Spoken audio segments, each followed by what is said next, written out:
Hello friends, welcome back to my YouTube channel. आज हम L stock के ऊपर रिव्यू करेंगे।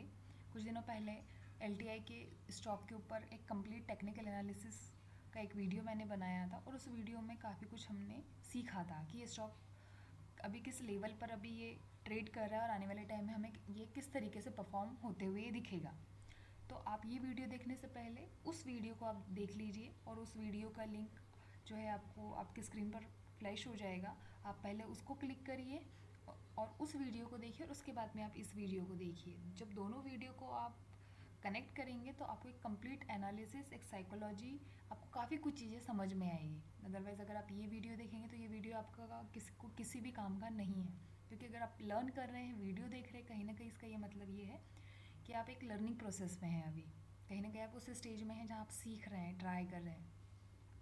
और जब हम किसी चीज़ को सीखते हैं तो आप उसको कम्प्लीटली सीखिए।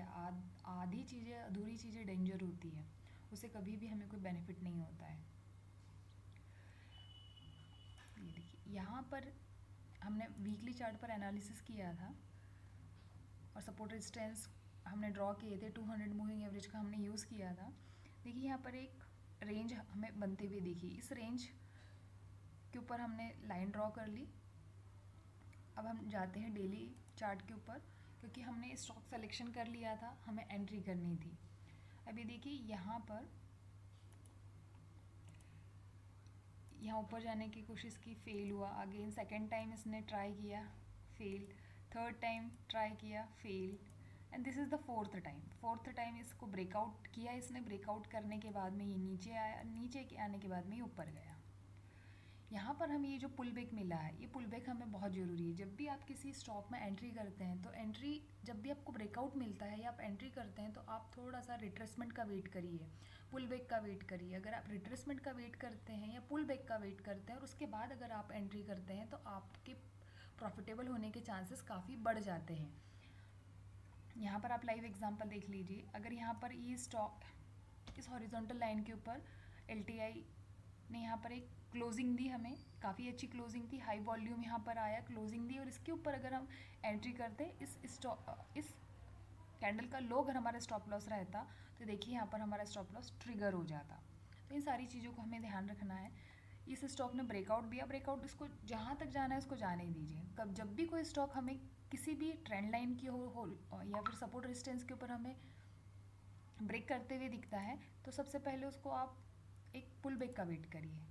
इस तरीके की अगर आप पुल बैक पे काम करेंगे तो आपके प्रॉफिटेबल ट्रेड्स काफ़ी ज़्यादा रहेंगे। अब यहाँ पे ब्रेकआउट आया, ब्रेकआउट आने के बाद में हमें कुछ भी नहीं करना था, हमें सिर्फ वेट करना था। ये देखिए स्टॉक अगेन नीचे आया, हमारा जो हॉरिजॉन्टल लाइन था उस एरिया के पास में आया। उसके बाद में इमीडिएट एक स्टॉक ने ऊपर क्लोजिंग हमें दी। उस ब्रेकआउट के ऊपर जो ब्रेकआउट की जो लाइन है उसके ऊपर हमें इसने क्लोजिंग दी। इस कैंडल के ऊपर हमें यहाँ पे अराउंड 3 सवा 3 बजे हमें यहाँ एंट्री करनी थी। इस कैंडल के नीचे का लो हमारा स्टॉप लॉस रहता और 1:2 और 1:3 के रिस्क रिवॉर्ड रेशो में हमारा टारगेट रहता। स्टार्टिंग में 1:2 और 3 पे आप काम करिए। प्रॉबेबली 2 और 3 के टारगेट जल्दी हिट होते हैं तो आपका कॉन्फिडेंस बढ़ता है उससे। 4, 5, 6, 7 के लिए आप स्टार्टिंग में इतना वेट नहीं कर पाते हैं। तो आप ट्राई करिए कि 1:2 और 1:3 का रिस्क रिवॉर्ड रेशो पर आप स्टॉक्स को स्टार्टिंग में एटलीस्ट बुक करना सीखें। अगर यहाँ पे आपका 1:2 का टारगेट रहता तो देखिए यहाँ पर आपका टारगेट बहुत जल्दी हिट हो गया होता। ये देखिए 1:2 का आपका यहीं पे टारगेट हिट हो गया। इस तरीके से हमें अपने स्विंग्स को कैच करना है, इस तरीके से हमें स्विंग ट्रेडिंग करनी है।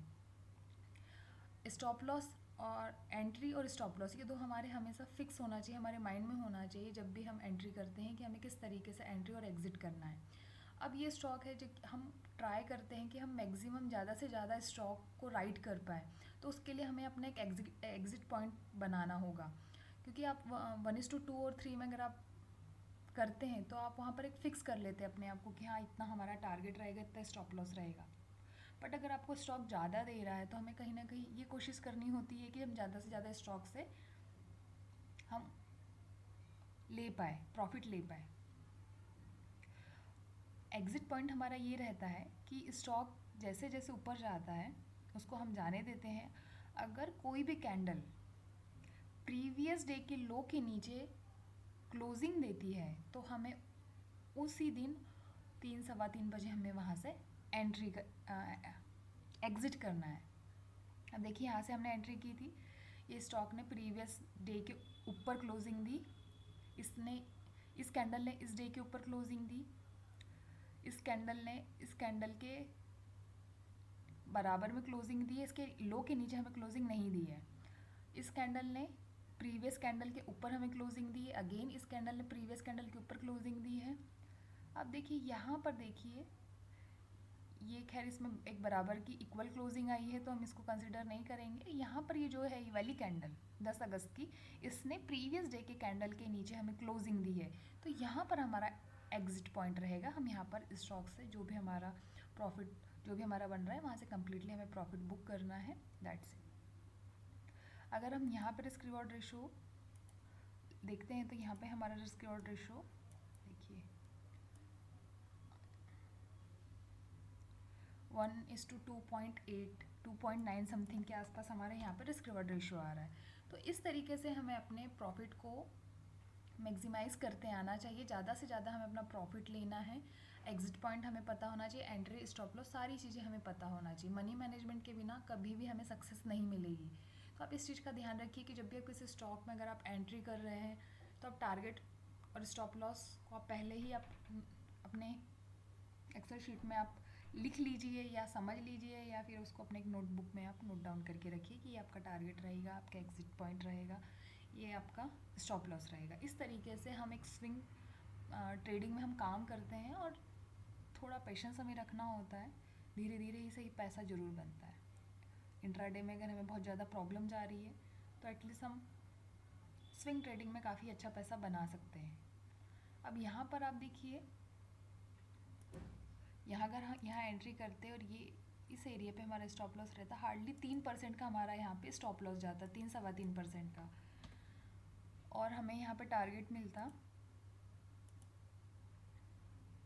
10 से 12% का। तो हमें अपने रिस्क रिवॉर्ड रेशो का, सारी चीज़ों का हमें ध्यान रखना है। और LTI ने देखिए हमें कैसे किस तरीके से प्राइस एक्शन दिखाया। इस तरीके से और भी आगे कुछ स्टॉक्स हैं जिसके ऊपर मैं वीडियो बनाऊंगी, और आप उन वीडियोस को देखिए और प्रैक्टिस करिए किस तरीके से पुल बैक आ रहा है, वॉल्यूम का क्या सीन वहाँ पे हमें दिख रहा है, किस तरीके से हमें एंट्री या एग्जिट पॉइंट अपने बनाने हैं। धीरे धीरे आप सीखेंगे, लेकिन आपको काफ़ी कुछ चीज़ें समझ में आएगी। Thank you.